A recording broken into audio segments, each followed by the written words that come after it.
You're listening to the RTI Press Pass powered by Rocky Top Insider.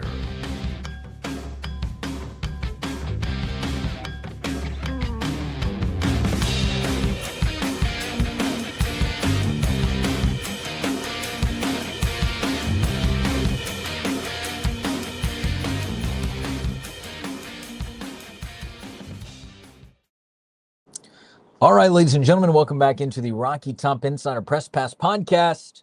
My name is Rick Butler. To my right, if you're watching this on the video, you can see it yourself. That is Ryan Sylvia. Should we just go ahead and get the Ryan Shumpert elephant in the room out of the way? Yeah, sure. He likes baseball more than the audience. Unbelievable. No, we're messing. Ryan's got a lot of other stuff on his plate right now. Now, yes, in fairness, his beloved Cubs are playing the Brewers in Game 5 of the. Look, I haven't been following baseball playoffs this year. NLDS, thank you very much. So, but he is doing other stuff. But it is just going to be Ryan and myself on the show today as we sit here at Top Neyland Stadium for, I believe, maybe a fourth time this season. Tennessee picks up a 34-31 win over Arkansas, improves to 5-1 in the season so far, 2-1 in SEC play. But as Ron and I talked about down there on the stand-up video, which is on the RTI YouTube account, kind of interesting that all three SEC games so far have been to a one-possession game. Yeah, I mean, two of them go to overtime, too. So this is, I guess, the least close SEC game that they played so far, and still Tennessee needed to move the chains a couple Still got times down to the late in wire. Game. Yeah, like if they turn the ball over, or not even turn the ball over, but have to punt there in that final drive. Like, I mean, no matter how much time was on the clock, I think it would have got scary with how well Arkansas moved the ball for most of this game. That I feel like is probably the main storyline right now out of this, at least from the Tennessee side of things, is, man, the defense, you would really hope that they can start to get it a little bit more consistently together going forward. You can see the talent. The pass rush is awesome. There's some really strong pieces of it all together. Maybe, not the unit it was a year ago where it was one of the best, if not the best in the country. And with Alabama, the game looming around the corner and how good that offense has looked, I think that's giving some people some anxiety coming out of this one. Yeah, and let's go ahead and just start right there. We'll just kind of crack right into it with the defense. First drive of the game, Tennessee just gets gashed. 75-yard drive. I believe 70 of those yards were on the ground from the run game. Then you get to the next drive, and maybe it just ended in a field goal. I think it was potentially. I don't think Arkansas got straight to 14 points. I can't remember entirely. It's almost 10 o'clock, so it's been a little while since that happened. But again, there were a couple times in that first quarter where Arkansas was able to take off big drives, quite frankly, and long drives down the field, and a lot of that was because of the run game. Tennessee's run game was getting gashed, and I don't think there's two ways about it. I don't think there's a lot of ways to sugarcoat that. What I will say is that I do think it got a little bit better as the game went on. I think by the time they got to the second half, it was noticeably better. Now, noticeably doesn't mean considerably. It doesn't mean significantly, but I do think it was noticeably better. And then what Josh Heupel said after the game, and I do think that there are moments where Josh Heupel does give a lot of honesty. He said, look, on both sides of the ball, there was a lot of unpredictability in this game. He fully acknowledged that the coaching staff did make an impact on some things. Now, Bobby Petrino moving to the head hog role, there wasn't going to be a ton, different on offense, but there was a lot different on defense that Tennessee had to adjust for. And again, I think that, you just didn't exactly know what some of that was going to come out and look like if you're Tennessee. Josh Heupel sort of admitted that they did a couple of things that they maybe weren't expecting them to do right off the bat. Had to go ahead and make some adjustments and make some changes. I feel like that Tennessee did make those changes as the game went on. Then it comes down to execution for the players. But they did get gashed early on. I thought they improved slightly, a little bit steadily. Not really sure what the right adjective is right there, but it didn't look like the first quarter, the whole game, I guess is what I'm trying to say. Yeah, I mean, I think I'd be more willing to validate that excuse of all the newness if they didn't also give up a lot on the ground against Mississippi State and let Fluff Bothwell do what he did in Starkville. That's a good point. So when it is, seemingly two games in a row where teams are marching the ball on you, and it's, Yasin Willis, go back to week 1 for Syracuse. He had a really good game too, running the ball. So that just seems like the weak point. I mean, you can point to some things in the secondary with injuries and stuff like that, but overall, if you're just going blanket statement, pass defense or run defense. It feels like the run defense is the area that needs to be shored up, and that I think is something Arkansas saw that they want to take advantage of. Obviously, Mike Washington, who had a really good game, especially in the first half today, he was the guy talking this week about you see some holes over there for Tennessee's defense that they want to take advantage of, and they went out and immediately did that. So you got to give credit to him. Yeah. He was the one too taking advantage of it and running wild. I think part of it too, and Bobby Petrino hinted at this after the game, is they just wanted to keep Tennessee's offense on the sideline. They knew that with the defense they had, with the overhaul they had to have, with how poor that side's been throughout this season, their best chance to win is probably if there's not a lot of possessions and you don't force that defense to make a lot of stops and maybe you try to keep it a lower possession game.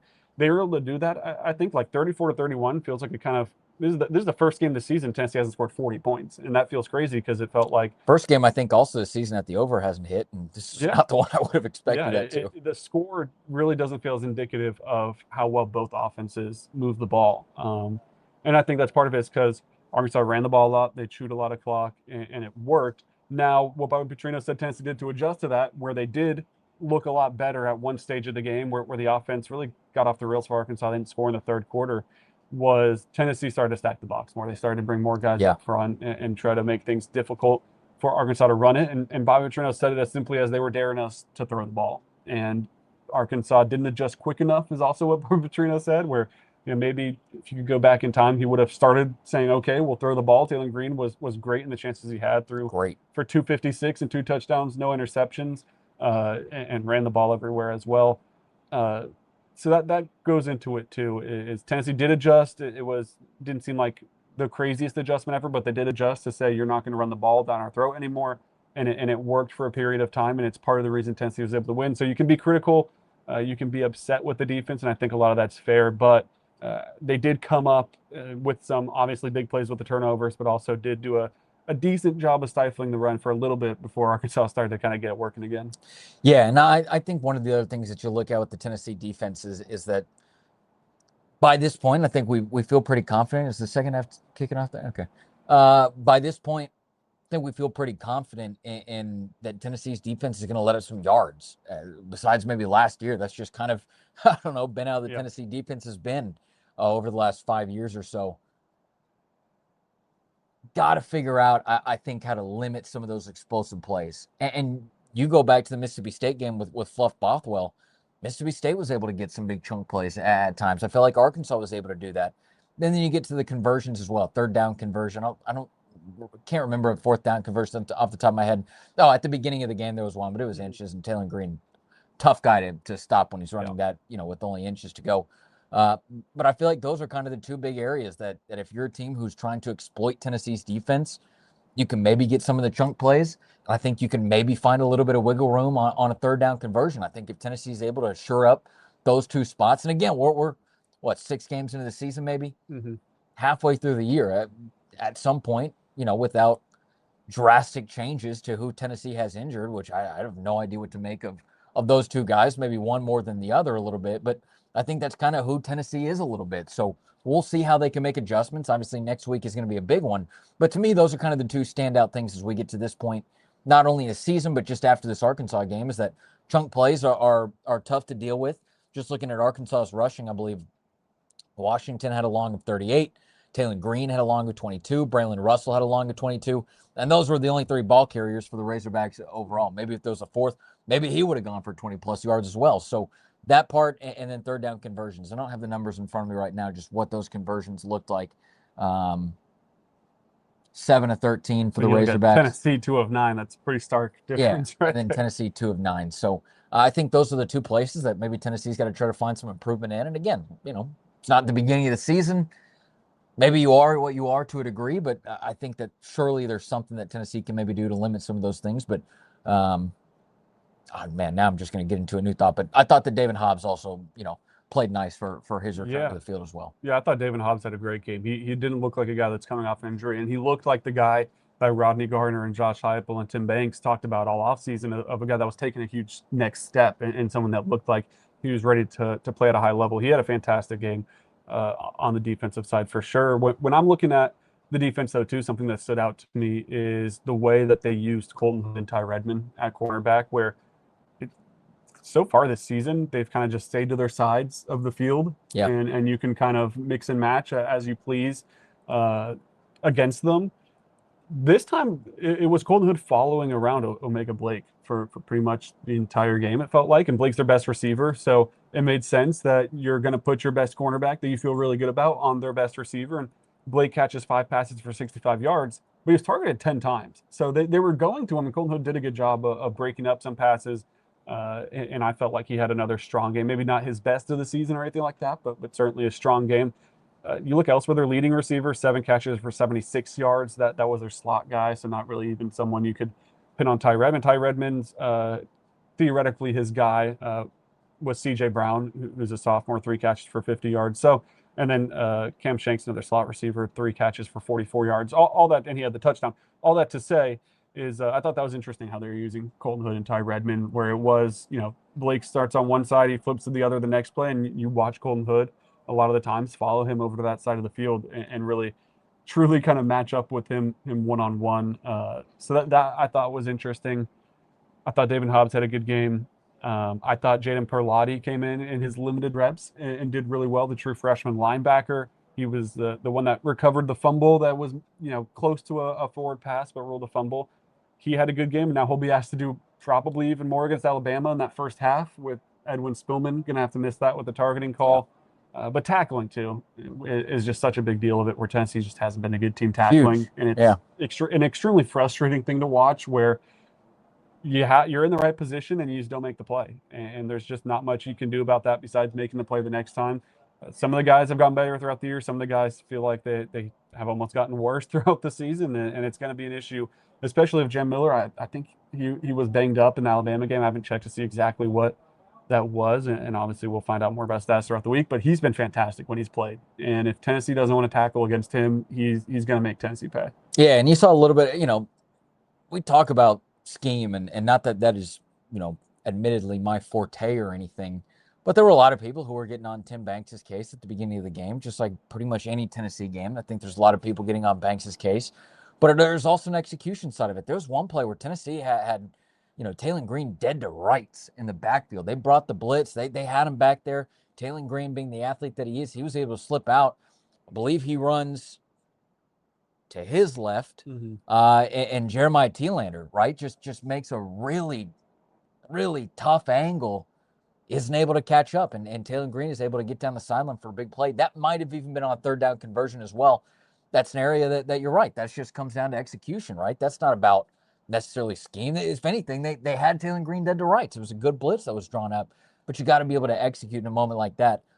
On the other hand, though, not to just bash on him, but I thought that Jeremiah Thielander also had a couple of really nice plays in the run game and being able to stop things. And man, when he lowers his shoulder, he can really move you. Yeah. But again, his name gonna have to be called upon a little bit more with the way that Edwin Spillman's gonna miss the first 2 quarters. And then you're right. Who comes in next week? Is it, you've seen a little bit of Ben Bolton, you've seen a little bit of Jaden Harmon, you see a little bit of Jaden Perlotti, who, by the way, Jalen Perlotti draws his own tattoos. Yeah, I was some of them. Fun tidbit came out of training camp in case you missed it.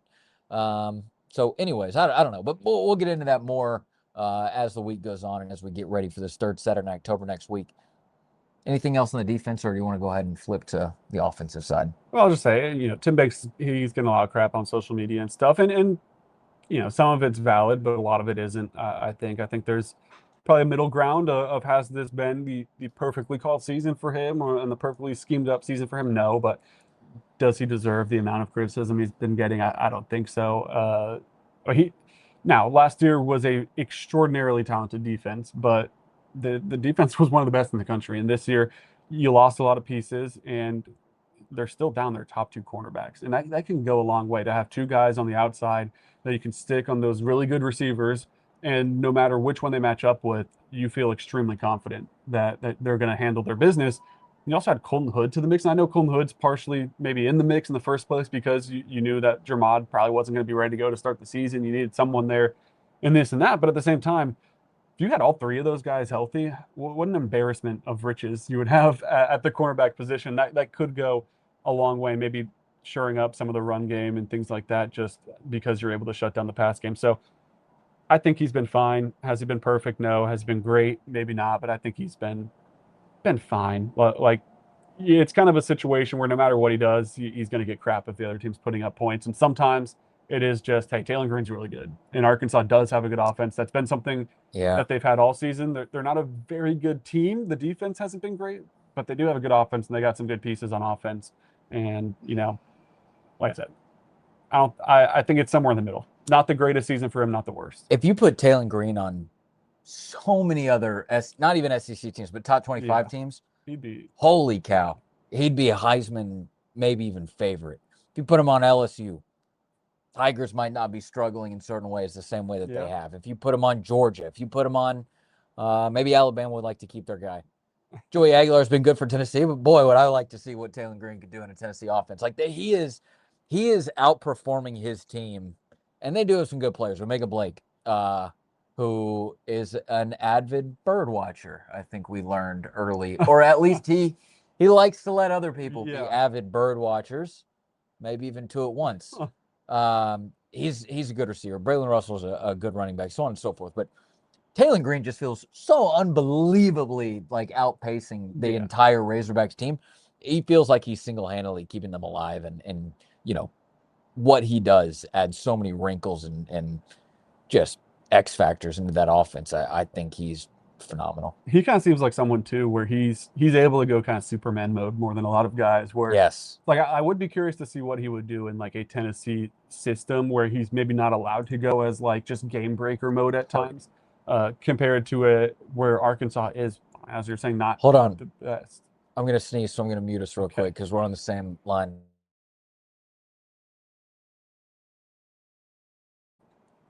All right, it passed. All right, well, since Arkansas is maybe not the best, it is a situation where he's just kind of play loose and do what he wants, and the result is him looking incredible out there. Yes, he does. Anything else in the defense, or you want to go ahead and let's do offense? Flip it to the offensive side of the ball. Boy, for a couple of SEC games where you were saying, all right, Tennessee's got the passing game going, but what about the run game, right? It might not be up to the standard that some people want it to be. Might not be up to the standard that some people think it could be. It's really the run game who powered Tennessee ahead today. 264 yards on the ground from a host of talent. Deshaun Bishop goes for 146 in a score. Joey Aguilar puts up 59. Peyton Lewis goes 33 and 2 touchdowns. Star Thomas for 23 yards. And then Mike Matthews, who didn't have a reception in the first half, but he did have a nice little end around that I thought caught Arkansas really off guard. Only went for 12 yards, but when you're talking about a small space like the red zone, 12 yards can be, a big chunk on your way to the end zone. I really liked what Tennessee was able to do running the ball today. And again, I don't think scrutinize the right word, but I think some people maybe just kind of questioned where the running game has been at times, and Tennessee being able to rely on that passing game more so. I thought that the running game did a really nice job of asserting its talent today, asserting its presence, being able to keep a lot of drives open for this Tennessee offense. Well, yeah, they could not move the ball on the ground against Mississippi State for a lot of the game. They stuck with it to their credit and got to work a little bit there later, but for the most part, it was a very tough game for them to run the ball. In Starkville, they ran the ball very well. Now, is that saying something about Tennessee's offensive line? Is it saying something about Tennessee's running backs? Or is it saying a lot about Arkansas's defense? Probably somewhere in the middle is the reality, but Deshaun Bishop looked awesome. Like, he looked fantastic. Very nice. I think what he's done so well, too, is he doesn't take a lot of negatives. Like, he knows, okay, it's not there. Let's just get 2, 3. Let's keep things rolling. But then when he does get to that second level, if he can get to that third level, he does a good job of making guys miss. And he doesn't have the breakaway Dylan Sampson speed where, he can house it maybe from 70 yards out. But he's really good at rumbling his way for like 30 yards, it feels like, at a good clip, which is obviously great. Which is why I also think you have to really hope that isn't a long-term injury. It seems like so far things seem pretty positive. I've got the quote. Keep going. It seems like things have been pretty positive for Deshaun's injury status at this point, given what Heupel said, and he was on the sideline and walking around and stuff like that. But he was fantastic. Peyton Lewis really got lost in the shuffle to start this game. Obviously, when Deshaun went down, Peyton Lewis stepped in, especially in those 2 red zone drives. Big and moments. that's kind of the perfect spot for him, too, it feels like right now. is if you're able to insert a guy of that size and that speed who's able to be that physical from 7 yards out, you have to feel pretty good about your chances of getting in the end zone. Star Thomas, though, is, I guess, the odd man out today in terms of production. Didn't have the best game. He's had some really good games this season. It's kind of the hot hand mentality that you hear Darrell Sims talk about, where they're going to ride the hot hand. Star Thomas wasn't necessarily the hot hand today, so they didn't go to him as much. But Deshaun Bishop certainly was, and they went to him a lot, and it worked really well.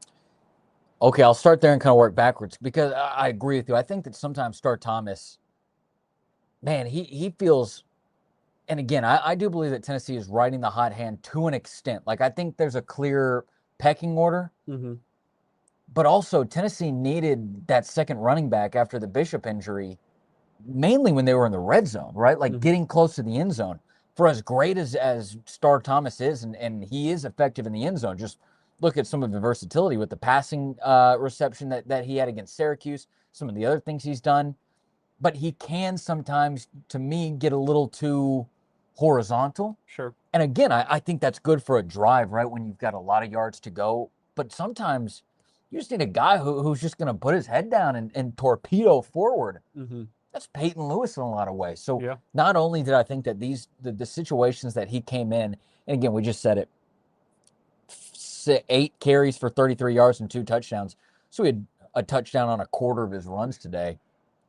Again, like, those were situations that I thought were very much set up for him, and credit to him, because they probably didn't have the warmest of legs, probably had to, warm those up a little bit as he was making those runs. But it felt like those situations were what his talents leaned towards, and he was able to come in and capitalize on those moments. So I think you give a lot of credit to him. I don't think that was a detriment on Star Thomas's ability.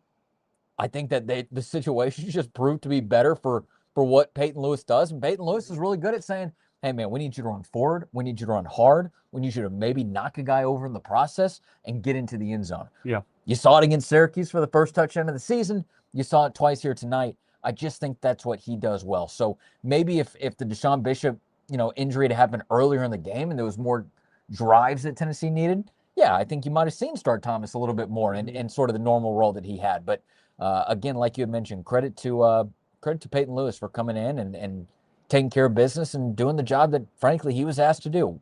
Didn't need to do more. I didn't really need to do less. It doesn't really make sense for what I'm saying, but he did what he needed to do, and I think sometimes that's all you need. Yeah, and then if you look at the receiving game, too, to flip it to that aspect of offense, Chris Brazzell, 1 catch for 5 yards on the game? Yeah. Not necessarily what a lot of people expected, I think, against this Arkansas defense as well, but double-teamed a lot. I mean, they double-teamed a lot. Really, a lot of what Arkansas wanted to do was, you're not going to beat us with Chris Brazzell, particularly down the field, which obviously has worked very well for Tennessee. And that gets you in a spot where, okay, they're daring you to throw it elsewhere. And who else is going to step up and make a play? Because if they're putting so much attention on this guy, it means there's opportunities elsewhere. Well, Mike Matthews didn't have a catch in the first half, and it ended the game fine. He had a strong game by the end of the game, 3 catches, 46 yards, and as long with those 12 rushing yards. But Braylon Staley went off. Like, he had a great game, and I think that's such a big deal, too, considering it wasn't his strongest game at Mississippi State. He finished with a really strong play on 3rd down to move the chains late, but it wasn't the best game for Braylon Staley. He finishes today 6 catches, 109 yards. Miles Kitselman gets in the mix, too. He catches a touchdown, 5 receptions, 56 yards. So 2 guys that didn't have great games against Mississippi State were 2 of the biggest, if not the 2 biggest guys in the receiving game for Tennessee. I think that's a big deal for Tennessee going forward, that you're able to rely on guys outside of – it's not just Chris Brazzell. You have other guys as well that you can count on a game-by-game basis. Yeah, no doubt about it. You saw Joey Aguilar try to hit Chris Brazzell on the deep shot earlier in the game, I believe it was. And by the way, I didn't think that was and maybe we'll get into it a little bit later on, but I didn't like that 3rd and 6 call when they were kind of in no man's land, right on the Tennessee side of things from the 50. Had to eventually punt that. Goes to the end zone for a touchback. Neither here nor there. But then right here in front of this end zone that we're kind of staring at here in Neyland Stadium, Aguilar did try to hit him on a back shoulder throw, and it was an incredible throw. Yeah. Hit him in 2 hands. That's a difficult catch, I think, for anybody. But it's also your number 1 receiver and the guy who's made catches like that already this season. So one of those 2 comes down, and he's got either a touchdown on the board or a long play on the board. So I thought Arkansas, other than those 2 plays, though, did a nice job of bottling him up. and that led the way for other Tennessee players to step up, and you needed somebody to. Brandon Staley had 109 yards in total. I believe something like 103 or 104 of those happened in the first half alone. Mm-hmm. He was a menace in the first half. Arkansas did not know what to do with him. They were able to get it down a little bit more in the second half, although I more so chalk it up to Tennessee relying on the running game a little bit more for the final 2 quarters. But then you saw Mike Matthews start to step up a little bit more, and I'm pretty sure he had all three of his catches for 46 yards there in the final 2 quarters as well. So, man, this Tennessee wide receiving core, I guess might as well go ahead and say it now. Maybe say it away from Ryan Shumpert so he can't use it on me later, but that was by far, and I don't think I'm alone in it, but by far the place that I was very wary on going into the season has maybe exceeded my expectations more than anything at this point in the year. We've seen it from Chris Brazzell through the first 5 games. You've seen it from the other 2 games as well, but of course it's been Chris Brazzell's been the talking point. But then when you have a team who's able to take Chris Brazzell out of the game for a good bit of it, you have Braylon Staley, who's able to step up, Mike Matthews, who's able to step up. Then Miles Kissman, of course, goes for 56 and a touchdown as well. We know that Aguilar likes to throw to him, and he's always going to be there as a Mr. Reliable. So credit to Tennessee's passing game for being able to step up without their league-leading wide receiver kind of being taken out for a good portion of it. Yeah, I'll give Chris this as well. I believe he was one where with the unbelievably egregious no call on the DPI. That was targeting Chris, I believe. You remember what I'm talking about? Yeah, I think it was Chris. And that was a horrid no call. And the officiating was awful today too. The snap infraction where Arkansas jumped off sides and Tennessee, half the defensive line jumped intentionally to get the false start and moved it, and they called it on Tennessee was horrid. There were a couple just inexcusably bad calls from the officials today, but that's besides the point. So put that in the coulda, shoulda, woulda category for Chris Brazzell as well. But like I said, he was doubled, he was bracketed. They didn't want him to get the ball, and the other guys stepped up and did their job. Naturally, then you look at the quarterback, and I thought Joey had a good game, not his best game. You know, he's looked better in some of the games, but I don't think he was bad by any means. He finishes 16 of 25, 221 yards, so he keeps the streak alive of throwing for 200-plus yards in every single FBS start he's ever had, which is very impressive. 1 touchdown, 0 interceptions.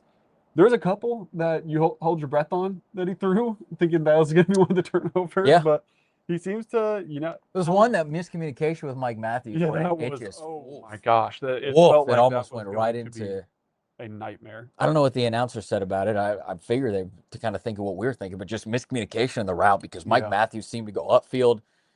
Aguilar seemed to have thought that he was going to keep running out toward the boundary, and boy, was that a close one to being picked off. And that was they also had a miscommunication, it seemed like, on the throw early in the game. It might have been that series you were talking about on 2nd or 3rd down where they took a deep shot. I think it was the 3rd down play where they took the deep shot to Mike Matthews.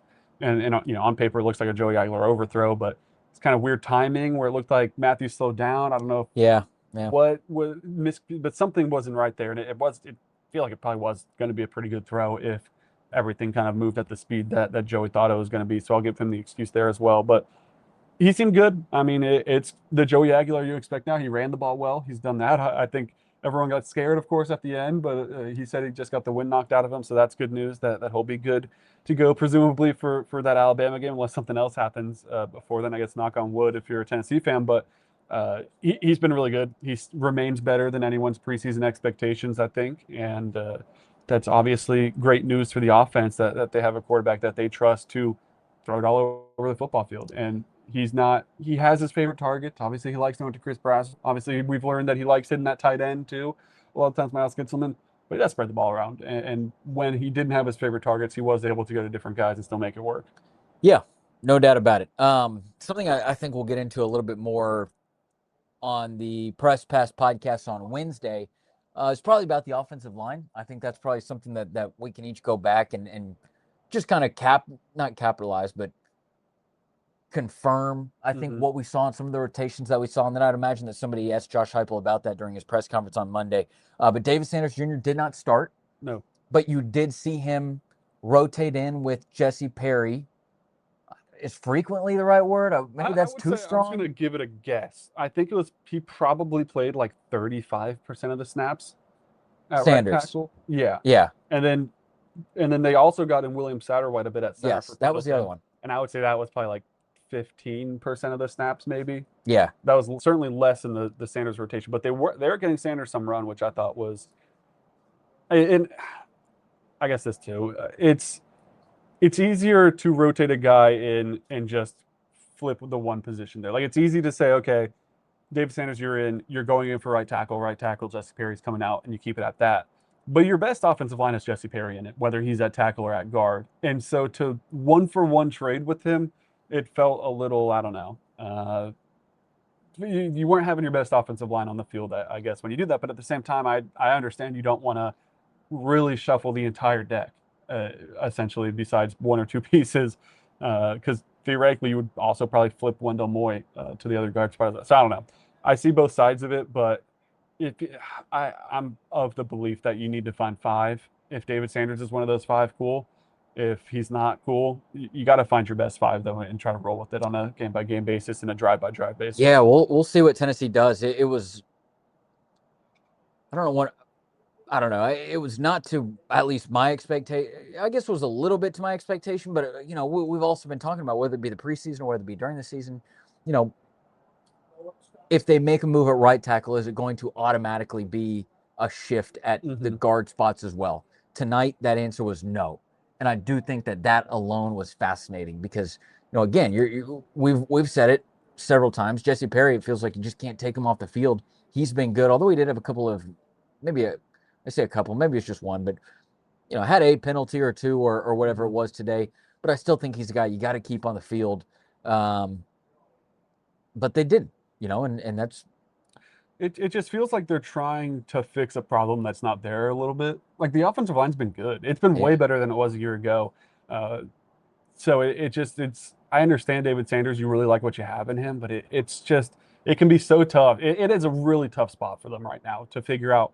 David Sanders, as Shumpert said on the midweek show, you're paying him a lot of money to be here. So do you want to, should that even factor into it is a whole nother question, but it is, a part of the equation. So he's really talented. He's a 5-star. You're looking to your future as well. You want to keep the talented 5-star happy too and get him on the field. You want to not just keep him happy, but get him in-game reps so he's better off in the future as well. There's just so much that goes into it. It's a tough spot, and it's just so tough to me to mix up an offensive line that's been playing so well to this point. The center one makes a little more sense to me, honestly, because Pendleton didn't have his strongest game, it felt like, and there were some issues there that seemed to pop up. And I think he's played guard his whole career up until this point, so that's bound to happen a little bit. And I think for the most part he's been really strong there, but it's just it feels like you have to land on a guy. And I think the best five would probably be Lance Hurd at left tackle. Pick your guard position for Wendell Moy, probably Sam Pendleton still at center, Jesse Perry at the other guard spot, and then David Sanders at right tackle. But at the same time, that's obviously taking Shamumarov out of the equation. And it's not like he's been bad. Like I think he's been the weak link of the typical five. But if that's your weak link, that's a really strong weak link. Like that's not one that's going to break too easily because I feel like he's been pretty good too. Yeah, I agree. And again, we'll get into more of that. Everything that we're talking about, I'm interested in hearing Ryan Shumpert's thoughts. Coming up on Wednesday's episode of the Press Pass, two more things from me, and then I want to get out of here. Number one, and I'll give credit to Ryan, who said this on our stand-up show, Ryan Shumpert. You can go and watch that if you're on our YouTube already. I don't exactly know how to put this, I think, as poetically as he did, so I'm just going to kind of try to dance around it. Maybe we'll just ask about it here and see if you have any thoughts on it. But, it does feel like there are times where Josh Heupel sort of coaches or calls or makes decisions like he's got last year's defense. And I think that's just not the case. I think he's got an offense that you can push the envelope a little bit. You just look at the fourth quarter alone. Tennessee starts out the quarter, 13 and a half minutes to go. Peyton Lewis goes in for a touchdown. You go up 34-17. Mm-hmm. Felt like that was going to be, a pressing point. And as we have mentioned, like Taylor Green and Bobby Petrino, they're not guys who are just going to die easily. Like they're going to keep fighting and keep coming back. But it felt like Tennessee kind of gave them some chances with just getting a little bit too conservative at times. This Tennessee defense, especially against a never say die kind of quarterback pairing like Petrino and Green are, they're not going to go away into the night very easily. I think there are times where you just kind of got to keep your foot on the gas a little bit, especially with how good Tennessee's offense has been. So I don't have as much on that as I think Ryan did. Again, you can go and hear his thoughts over on our stand-up reaction show, and we'll get it more. But I do think that was notable. I mean, Tennessee's got, what, a 17-point lead at the beginning of the fourth quarter, and it ends up being a 3-point game. It just felt like Tennessee had found that distance. They had created that separation. And even with how good that offense is, it didn't feel like it needed to get back to where it did in the game. It didn't feel like it needed to get back to a spot where Joey Aguilar had to make a big breakout run late in the game just to keep the chains moving and keep this thing alive for Tennessee, or really to shut the door for Arkansas. So I don't know. I don't think that the Tennessee defense has, it's been susceptible at times. I don't think that's who you need to put. I at least have a lot more trust in Tennessee's offense to go close down a game. I'd like to see that envelope being pushed a little bit more. Well, because it is a situation where, if, like we said earlier, if Tennessee had to punt on that drive and Arkansas gets the ball back, it certainly feels like there's a good chance Arkansas at least gets a field goal out of that, right, and you're playing overtime. So that kind of proves your point, where it's like, I probably feel a lot better about Tennessee on a game-winning drive rather than Tennessee trying to stop like a game-winning drive at this point. Yeah. We've seen that before. Yeah, exactly. We saw that a couple weeks ago. Although, in fairness, we saw it in the red zone against Mississippi State as well. But your point very much stands, and I think everyone would agree. So they go up 17 points there in the fourth quarter. Arkansas responds immediately and makes it a 10-point game. Tennessee goes Star Thomas rush at stuffed 1 yard. They get a very strong completion of Miles Kitzelman for a 23-yard gain. So now you're at midfield, 1st and 10.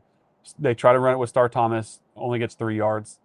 Not the worst thing in the world on 1st and 10, but they go back to the Star Thomas run, and it gets 4 yards. Okay, you're setting yourself up again, and then it gets stuffed. So it is 3 straight runs. All the Star Thomas, who hasn't had a great game to that point either.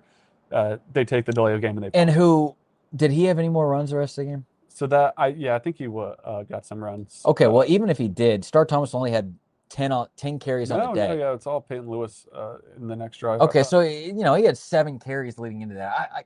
And again, it's hard for me to sit here and praise how good the running game was been, and then be like, don't run it. Like, that's what you need to do to close into a game. And you want to drain. You don't want to give too much time on the clock. So yeah, it is a give and take, but it is again, like we've go get that first down too. Yeah, that's it right there.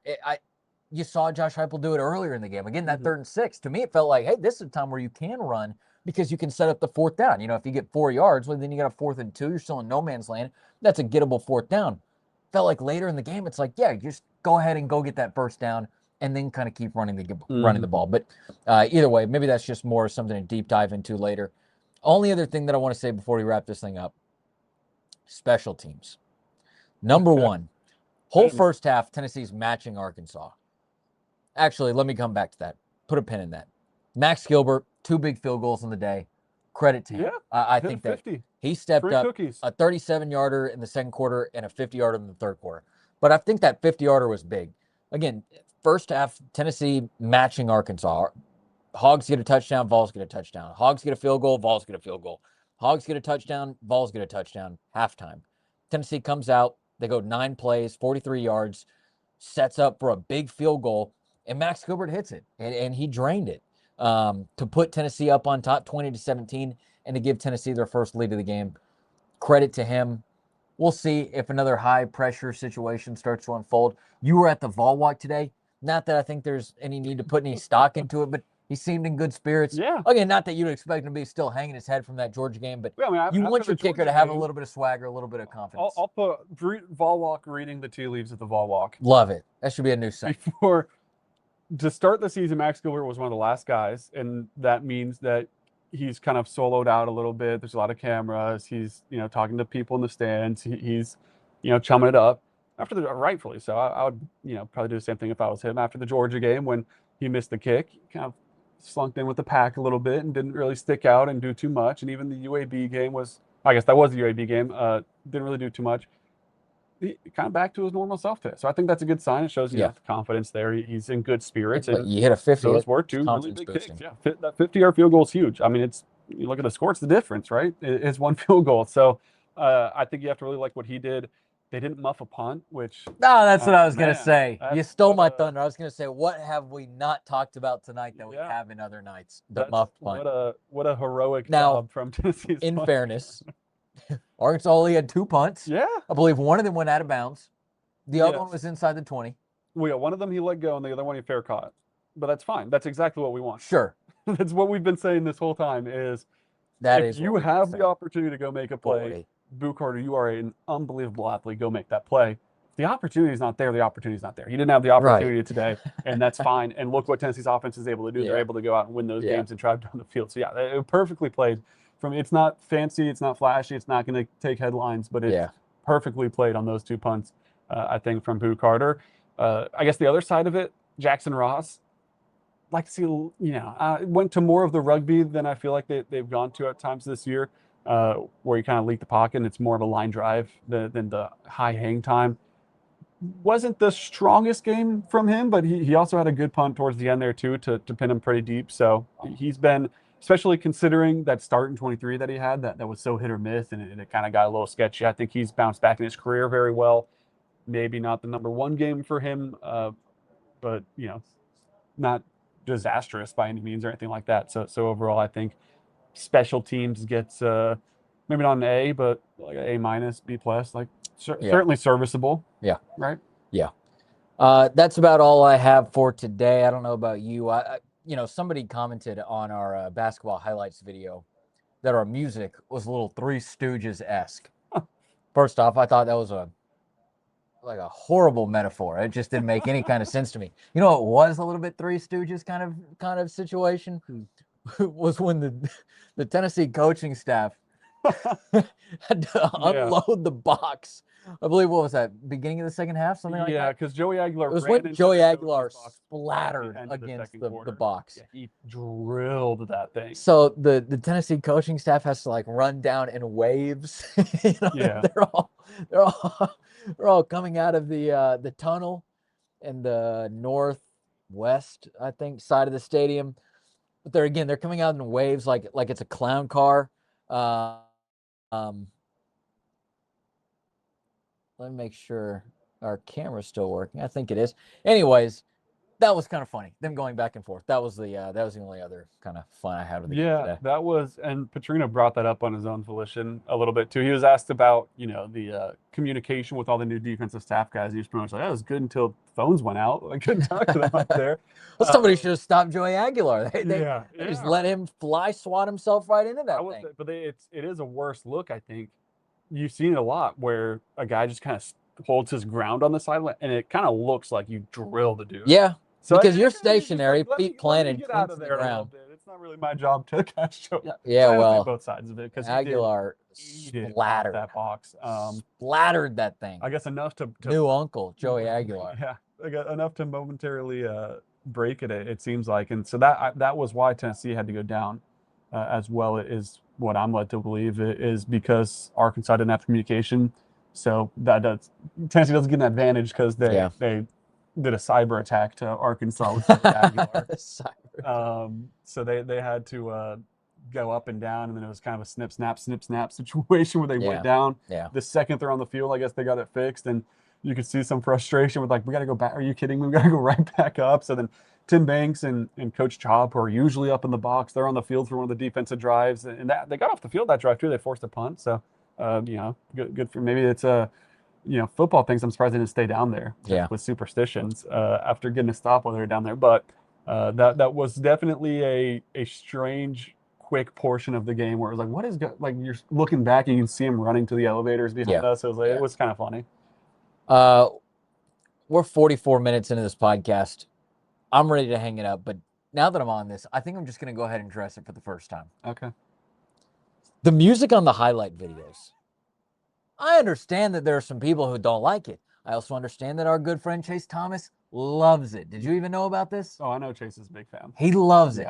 I don't think it's bad. Here's the deal. There are so many X factors at play when you upload a video to YouTube.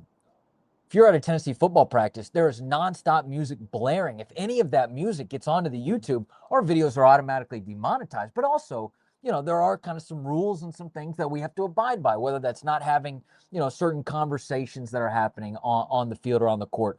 We also want to be respectful to our fellow media partners, who are talking right next to us as recording these things. There's just things that we don't necessarily, we kind of, want to drown out a little bit. It's not necessarily the focal point of what we're trying to do.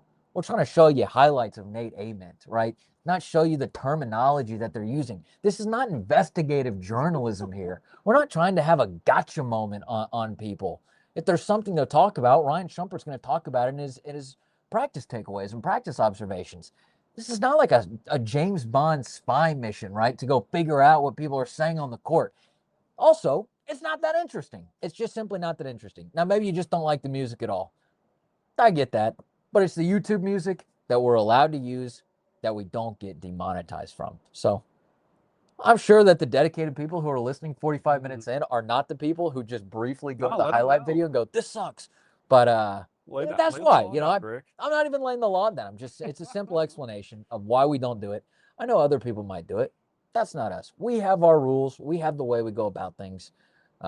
So it felt good. I'm glad you got that off your chest. I wanted to type that so many times, but I'm like, no, people are going to think that we're crazy, and they're not going to necessarily know it's me, which it might not always be me. I don't want to out myself here, but I was like, that would just be ridiculous as a YouTube comment.